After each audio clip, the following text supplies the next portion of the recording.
आपण फिंगर चिप्सची रेसिपी टाकणार आहे. त्याला आपण ही बटाटा कट करून घेतलेला आहे.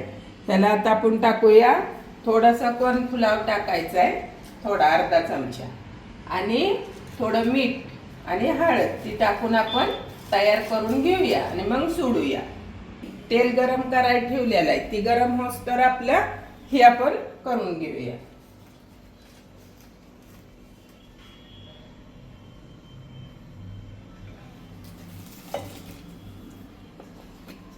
थोडीशी हळद टाकायची,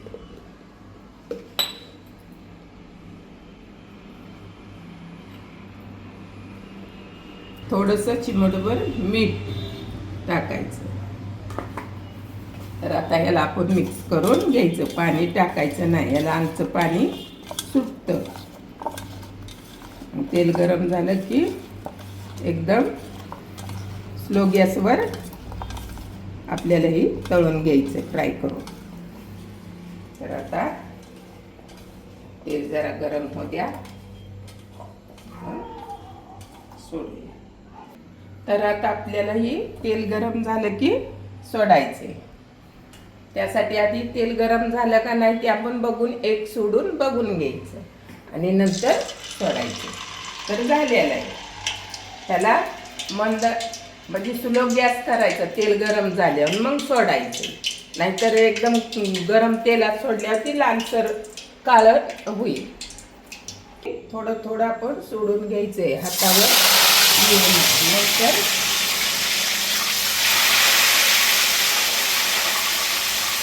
थोडं थोडं घेऊन तळून हलवून घ्यायचं.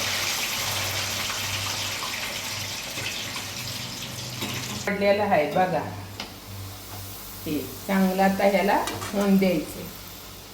होऊन झालं ना, लय छान लागतं. फिंगर चिप्स आपण असं पण विकत घेतो हॉटेलमध्ये. एकदा घरी बी बघा करून, छान होणार, तुम्हाला नक्की आवडणार, तुम्ही खाणारच करून. भाजलेलं आहे, त्याला आता आपण काढून घेऊया. एकदम छान झालेलं आहे, तर तयार आहे. आपले फिंगर चिप्स तयार झालेले आहेत. आणि तुम्हाला नक्की एकदा बनवून बघा. तुम्हाला कोणची दुसरी रेसिपी पाहिजे तर नक्की मला कमेंट करून विचारा, मी नक्की तुम्हाला देईन. तर एकदा नक्की ट्राय करा, एकदम भारी. लाईक करा, सबस्क्राईब करा, कमेंट करा, शेअर करा.